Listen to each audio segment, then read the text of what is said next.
Hello, and welcome to the Work, Wealth, and Travel podcast. I'm your host, Nicole, aka Nomad Neeks, and this podcast is the place to be if you are looking to start creating a lifestyle that you love. From business, entrepreneurship, travel, starting and sustaining a digital nomad lifestyle, and of course, making money online and investing, we talk about all of it here. So let's dive into it. Welcome back to another episode of the Work, Wealth, and Travel podcast. This is our Digital Nomad Digest series with myself and my co-host, Cami. So today we are going to be talking about some of our favorite travel apps that we have installed on our phone. I just recently made a YouTube video about this as well, so it's fresh in my mind, and going through all of the apps, I think I have over 100 apps on my phone now, which is so wild. Going through all of the apps on my phone, I was like, this is a great app and this is a great app, and I just had to share. So I'm interested, Cami, what your apps on your phone look like that help you in digital nomad life, in travel. And why don't you start us off, and then I'll share some of the apps that I know I could not be a nomad without. Okay, so the first two that come to my mind instantly is Skyscanner, and which is a flight ticket app, and also booking.com. So we've talked about booking.com before, which is what is interesting about booking.com, like the app, the mobile app, is that you can have special deals because you're on the mobile. So if you're already on Booking, and also if you're already like a genius or something on Booking, you have even better options on mobile on some of the accommodation. So they will even say mobile pricing or something like that. So that's a good app to have if you like Booking. Skyscanner is just amazing. Another one that I use for flights is Kayak. Of course, both of all of those are also desktop. They also have desktop version. So, but yeah, it's sometimes just easier to just check on your phone. I saw this recently. I'm really curious if you do that as well. I saw this recently that like millennials, when they have an important email to send or like an important thing to do, you check things on your phone, but then you actually do them on the desktop. So I check all of the prices of the plane tickets, and I find the plane ticket on the phone, but then when I'm actually having to buy it, I instantly turn to my desktop. That's so funny. I wonder why that's the case. I didn't know that was just me, or I didn't know that was everyone. I thought that was literally just me. Yeah, I do the same. So I use the Skyscanner app, and like Booking, I'll book on the phone, on the mobile, so it's fine through the app. But yeah, when it comes to plane tickets, I'll check on Kayak and Skyscanner, but then I'll buy it on the desktop. I'm really bad at it. I feel like one of the reasons I do that, though, I actually used to check out most things. I'm thinking like Airbnb and accommodations on the app, but then I started kicking myself and I was like, Nicole, you're so stupid. You can't do this anymore because a lot of these places, not all of them, not Airbnb, but a lot of the booking websites, I have Rakuten, which I know we've talked about previously, which unfortunately in Brazil you can't get, but in Canada, America, I know it's in a few other countries, you can get, I have got like $30 back for booking. It was a pretty expensive tour, but like $30 for free just for booking. And I can only get that if I do it in my Chrome browser because it's a Chrome extension. So for me, that's why I'm like, no more app booking. So I try to book on my desktop if possible, but that's really funny. Yeah, that makes sense. And now that you mentioned it, Airbnb, I also have that as an app. So I would say like I would start with off with these three main one, no, four, I don't know, which are mainly accommodations and flight tickets. What about you? It's funny because I do not have a single flight app on my phone. All of my flights are done in my computer. And because I go to a few different websites, I usually, actually, that's a lie. I usually book on trip.com, which I know we've talked about before as well. And I do have Trip on my phone, and maybe I should check that on Rakuten now that I'm thinking about it because I don't think I have. But I find all the cheapest flights are on Trip. Every flight I buy it on Trip, and it is significantly less than any other platform that I have ever tried, especially if you're in Asia. It's a Chinese website. So Okay, so some of the apps that for travel that I cannot live without, the first one that I always recommend, and I feel like not enough people slash almost nobody knows about this, and it's such a game changer. I got my partner on it. He used to like do the math to calculate the currency conversion, and it's this app called X Currency. It's like a black infinity symbol. It is such a game changer. I see some travelers on their phone, they have like the XE app, I think is the most popular exchange app. That is so as far as I know what that app can do, it's like so the Middle Ages compared to this X currency. So X currency, the reason that I love it is because you can input, it will detect the country you're in, first of all, if you have the location settings on. So it will detect the currency. So right now I'm in Argentina. So my first currency is Argentinian pesos. And then from there, I can set five currencies below that. So I can set Canadian, I can set American, like whatever currencies I want below that. And then all I have to do is type in one currency. So if I click on Argentina, I type like 100 pesos, it will convert it in all of the other currencies that I have listed. So I know what 100 pesos is in American dollars, in Canadian dollars, in euros, whatever the other currency I have set. So I can see all six conversions at once, which for me, I don't even know how I found this app. I think I was just looking a few years ago for the best currency conversion app, and I was like, this is it. This is a game changer. There is a paid feature, but I don't even know what that's for because it's just everything I do on this app is free, and I love it.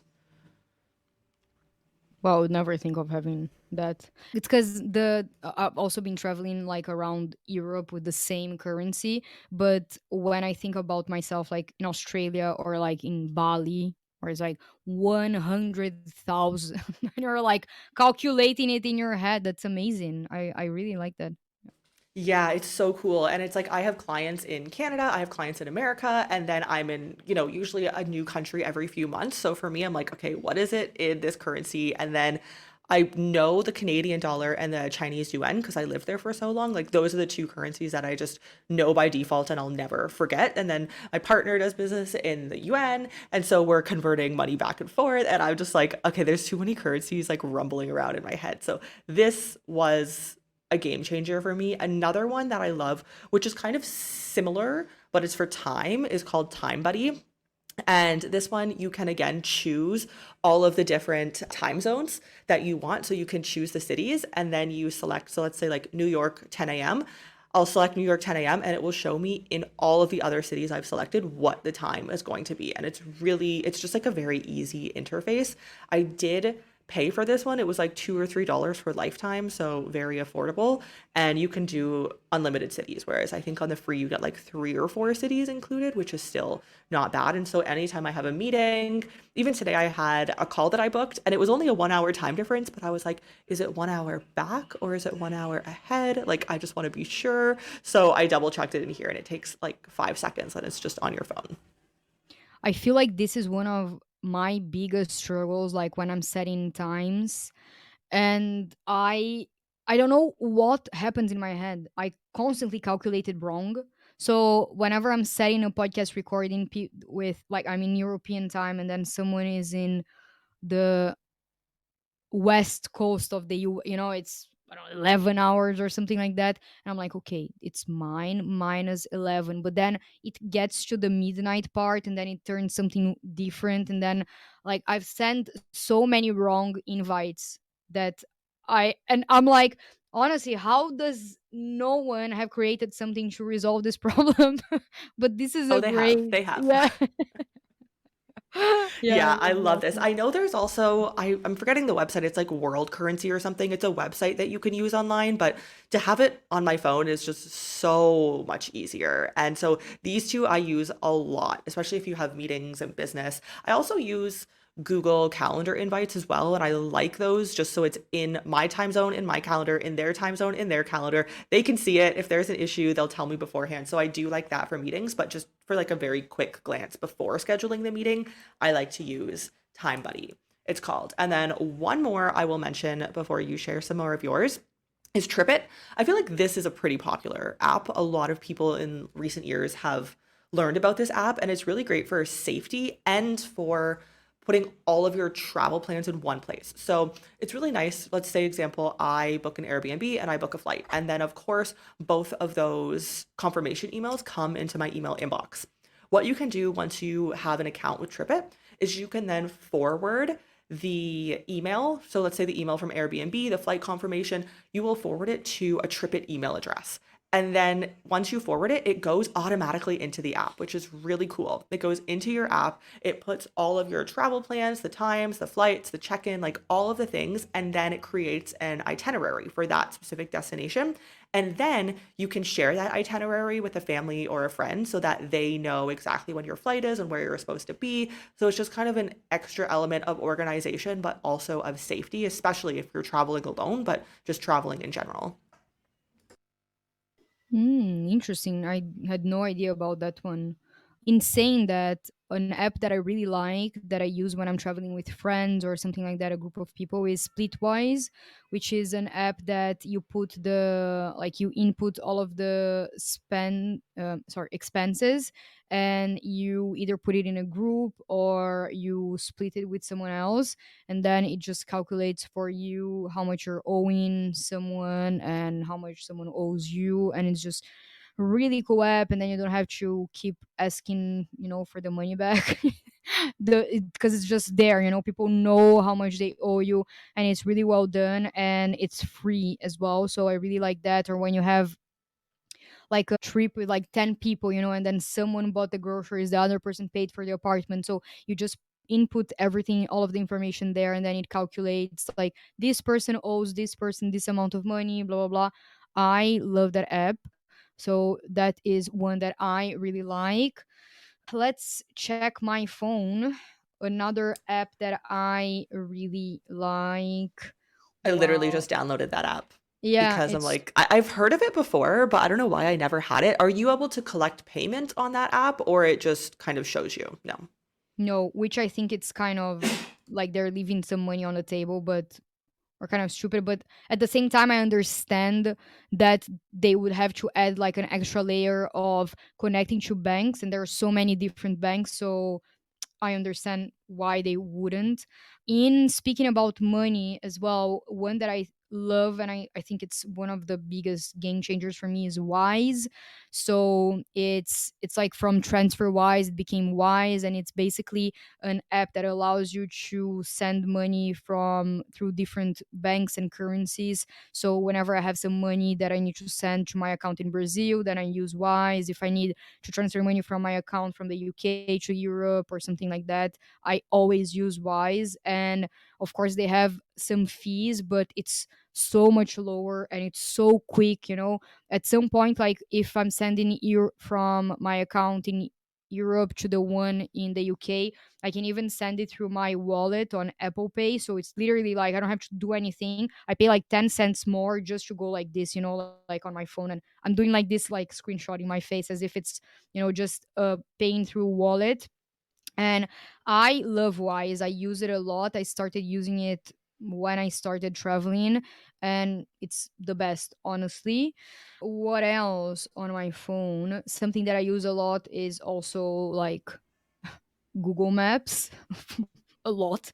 And as I said before in another episode, I use it a lot to save places that I want to go, or places that I've been and I really liked, or places that when I'm walking on the streets, I see a cute place and then I look it up on Google Maps and I save it. So it just makes it easier.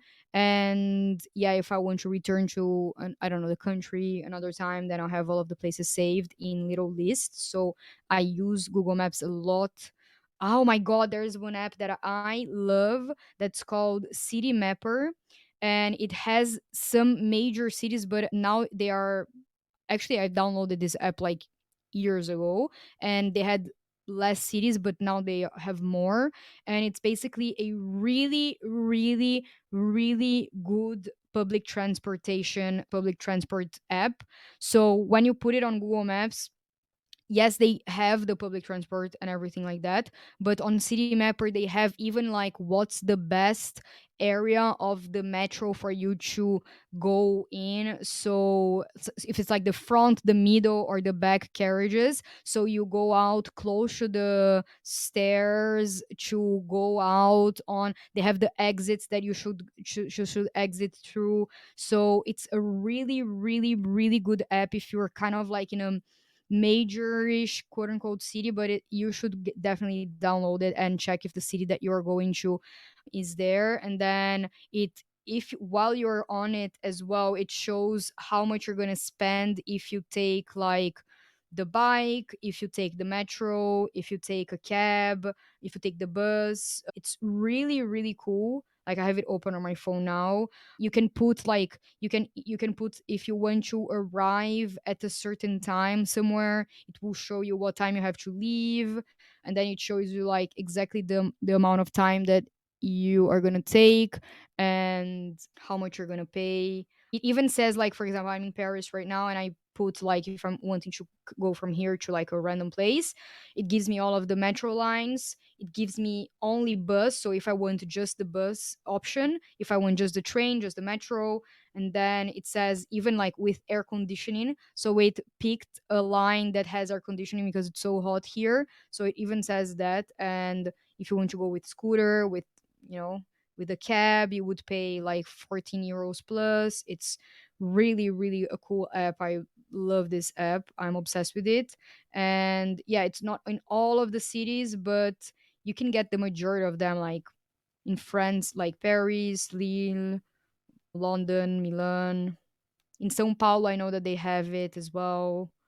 I wonder if in Argentina they have it, but oh, they have Mexico, Las That's so cool. I Vegas. just Yeah. downloaded it because I have actually, I'm pretty sure I've had this one before. And I was just like, it's too confusing. Like sometimes with apps, there's like too much to it. I'm like, I just like can't handle this. But your recommendation, so I downloaded it and it does look like very comprehensive. I'm sure there's probably not too many in South America, but so Splitwise and City Mapper are my new apps that I have. Another one that I love is called Bean, Been. And I used to keep track of all of the places that I traveled in like a Notion note. Like it was so messy and disorganized. And I was like, oh, I want to track the cities, but like this is too much to have in this like random note. So then I discovered the Bean app and it basically keeps track of everywhere you've been. You can put countries, you can put cities, you can put, I think, even like certain landmarks. It'll tell you the percentage of the world that you've traveled based on what you have input. And then you can see it all at a glance. So, like when I just log into the app, it shows me the whole world. And then it shows me the countries that I've traveled to and the percent of the world and the countries that I've, like, I think it says I've traveled to like 39 countries or something like that. Like it tells you everything at a glance and it's really easy. This one is again where it was like a $2 or $3 lifetime upgrade to something. I don't remember what the upgrade was.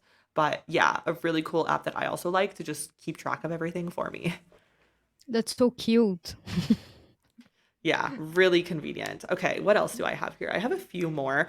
Ooh, okay, two more that I have. So I could do so many more than two. But the next one is called Red T Go. And there's so many eSIM apps out there now. There's one, I have another one called Nomad. There's like Arlo, I don't know how to pronounce that. There's a bunch of eSIM apps out there, but I have personally found that Red T Go is reliable service. You know, they all have pretty reliable service and it's consistently the least expensive. Some of the eSIMs that I see are just crazy prices. It'll be like $50. And I'm like, I'm in Argentina. I can get a local sim for like five, you know? So Red Go has consistently been the least expensive. However, we have gone to some countries, specifically in Eastern Europe when we were there last year. And I remember Serbia stands out to me because we got like a month-long plan with it was 6 gigabytes or 9 gigabytes or like something crazy for less than $10. Like it was just wild. And then I compare those prices to I think Canada is actually the most expensive in the world for data.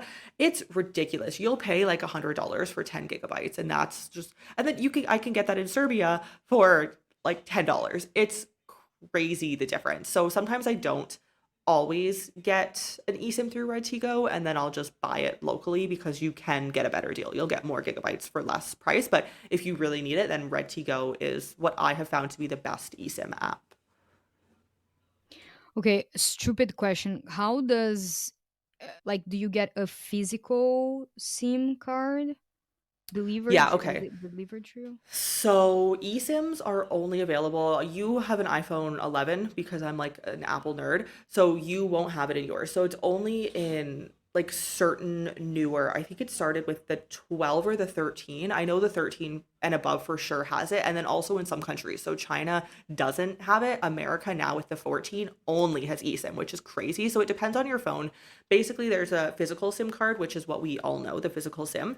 And then there's the eSIM, which is it's a slot that you can't just take in and take out. It's basically a SIM card that's pre-programmed in your phone. You can never take it out. It's just always there. But then you can use one of these apps to in any country in the world to get data for that country. It will be more expensive than just buying it on the ground in that country, but it's nice for convenience purposes. And then a lot of phone carriers, especially in the US now, have eSIMs as well. So when you get a new phone or when you switch to a new carrier, you can go in or you can call them and they will, instead of giving you the physical SIM, they'll just program the eSIM that's already in your phone. Ah, okay. Okay, that yeah. That also resolves another issue that I always thought about, because I'm like, so stupid. Why don't we have, I don't know, more than one location for a SIM card or something like that? Because whenever you travel, I'm like taking my earring off to, go on the and change the SIM card on the phone. And I always think to myself, it would be so much easier if I could just like select SIM 1 or select SIM 2 or something like that. So this makes it technologically more Well, newer easy. iPhones, and I think I don't know so much about non-iPhones, but I believe like most newer phones in general, they have dual SIM. So there are two SIM card slots, but now usually with, again, I don't know about non-iPhones, but with the iPhones, they'll either have an eSIM or they'll have a dual SIM. So my phone is the 13 Pro from Canada. It also depends the country you're in. Different countries have like different regulations.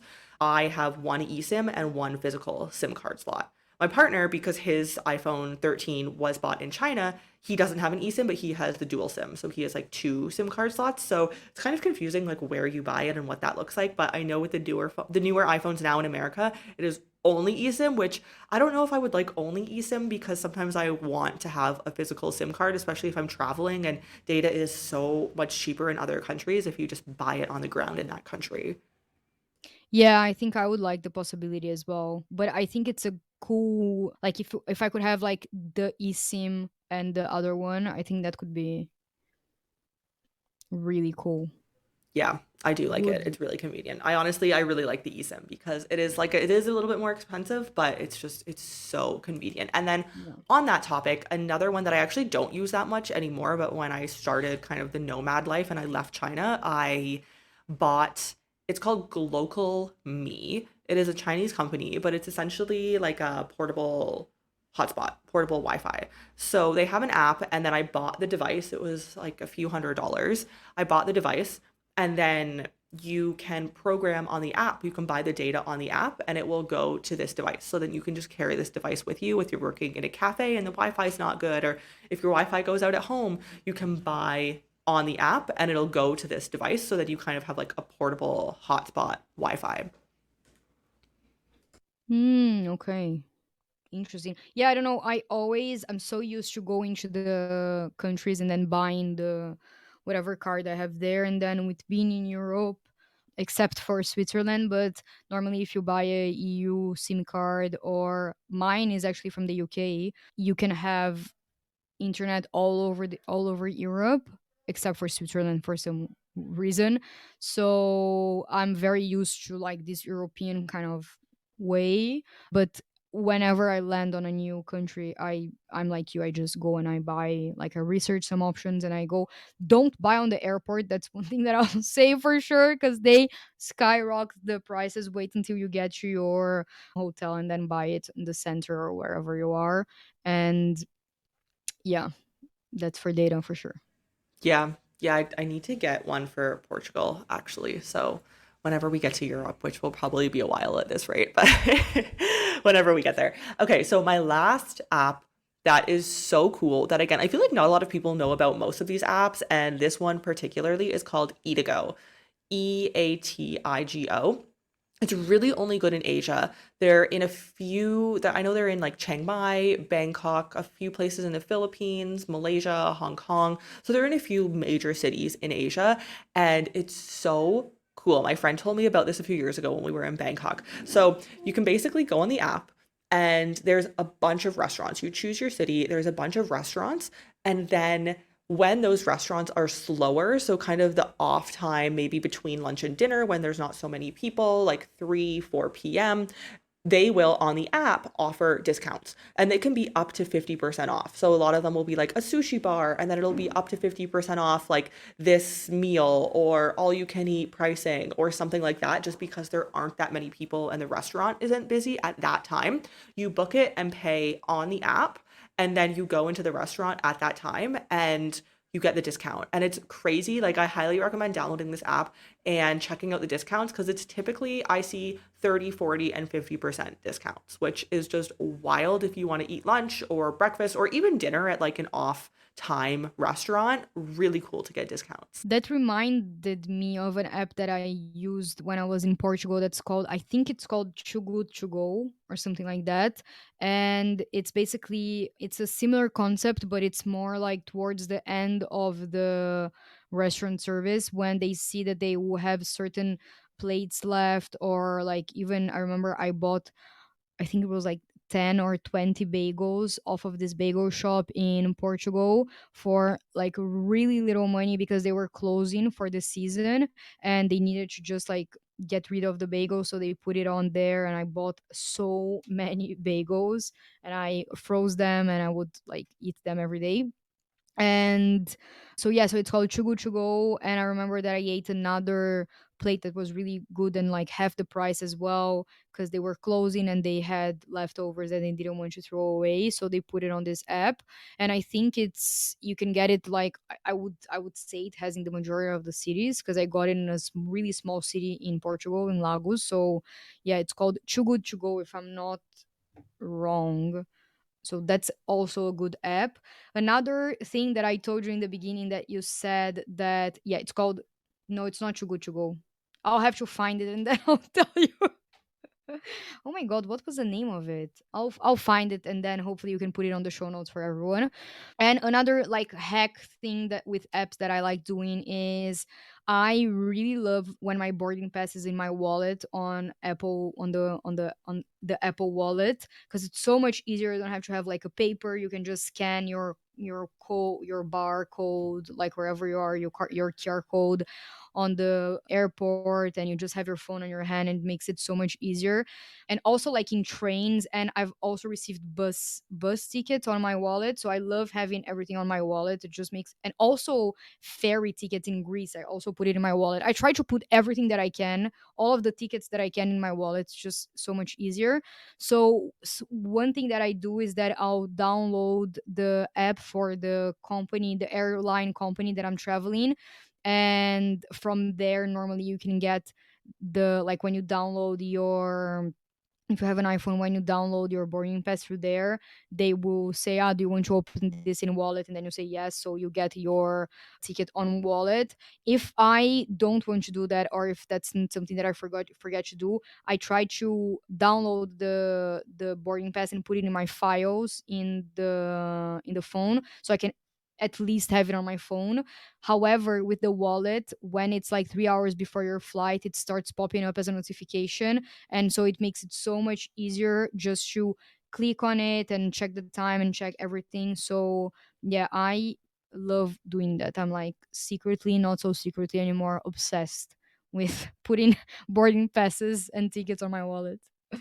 That's so funny because I'm the exact opposite when it comes to that. I don't think I've ever downloaded an airline app because we're always using different airlines, to be fair. So I'm like, there's no point downloading this one app if I'm going to use it once and then probably never again.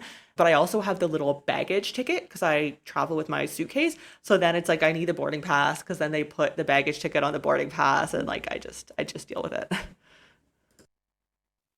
Yeah, it's the struggles of traveling. It's because again, like I think that because I'm in Europe, I do a lot of the same companies, so I don't take like the random Argentinian, like.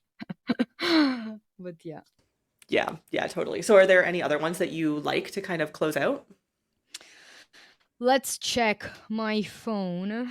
There are some, because now that we open the thing of the app, I keep thinking about like apps that I use every day, like Spotify. We've talked about that. You are a Spotify hater. Evernote, which is like kind of a Notion, but not. One thing that I'll say for anyone who wants to like keep fit, quote unquote, or healthy while traveling, I have an app that's called WH Body Refinery. It's like this.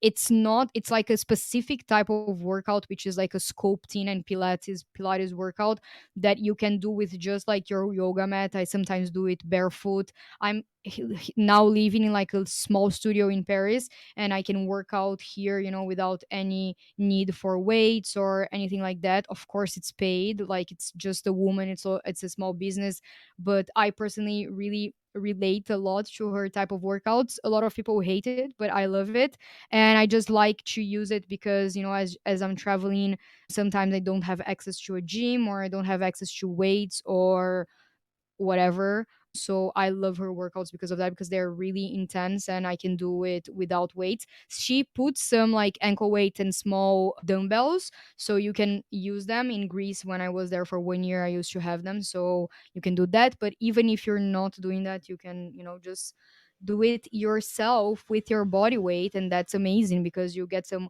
workout ins in a small space in your room or wherever you are, like me. So yeah, and I for me, like, movement is something that's really special and important. So I would say that would plug that in as well. I'm looking continuously looking at my phone. Google Translate. I have this app on my phone. I used to use it in Greece a lot. And it's really cool because in the app in Google Translate, you can take a phone through, sorry, you can take a photo through the camera, and then it translates everything that you took a photo of. So when I was in Greece, for example, everything was in Greek. I would take a photo of like the ingredients when I was in grocery shopping or something like that, or a photo of the name of the product if I didn't know what it was. And it would help me. Like, I would basically grocery shop with the Google Translate all the time, like just taking photos of several different things. I use that a lot. I don't know if you ever use that, like when you were in the, like in the Balkans, right? I don't know. Yeah, Turkey. yeah, yeah. I use it all the time, especially when I'm ordering like on the apps here. I did this literally last night and it was in Spanish and I was ordering on the app and I was like, okay, I don't know what this says. So I just screenshot it and then put it into the app. Yeah, love Google Translate. And I probably should use I'm trying to use the Google Maps, like how we talked about pinning the places. So I'm using that more frequently, but I have to like get into a habit of using that. So that's slowly coming along. But I do love Google Maps. So convenient. Yeah, yeah. I think the translate one was a good one to remember because I use it a lot when I'm traveling. Yeah, I feel like most travelers like we have that on their phone on our phones because it's just so necessary. Yeah, totally, totally. Yeah, I think that's it for my main ones. Yeah, me too. I think those are my like 6 or 7 main ones that I use on my phone. And like I said, I feel like a lot of them are not so well known. And I'm like, they need to be more well known because they are such game changers for me. So this was fun. I love kind Yeah. of going through what other people have on their phone and being like, okay, what can I use? What can I not use? I've downloaded a few new apps. So hopefully you listening have downloaded a few apps as well. Thank you for joining us in this week's Digital Nomad Digest. This is myself and my co host, Cami. All of our links are down below if you want to reach out, if you have any questions to connect with us. Everything is linked below, as well as the apps and the app websites. So thank you for joining us here, and we will see you next Friday on next week's episode of the Work, Wealth, and Travel Podcast Digital Nomad Digest segment. You've just listened to the Work, Wealth, and Travel podcast. If anything from this episode stuck out to you, I would appreciate if you take a screenshot and share this episode on your socials. Of course, be sure to tag me. Don't forget to leave a review for the podcast. That seriously helps out the show and helps it out with discoverability. I would really appreciate you leaving a review, sharing on your socials if this episode truly stuck out to you, and I will see you in next week's episode.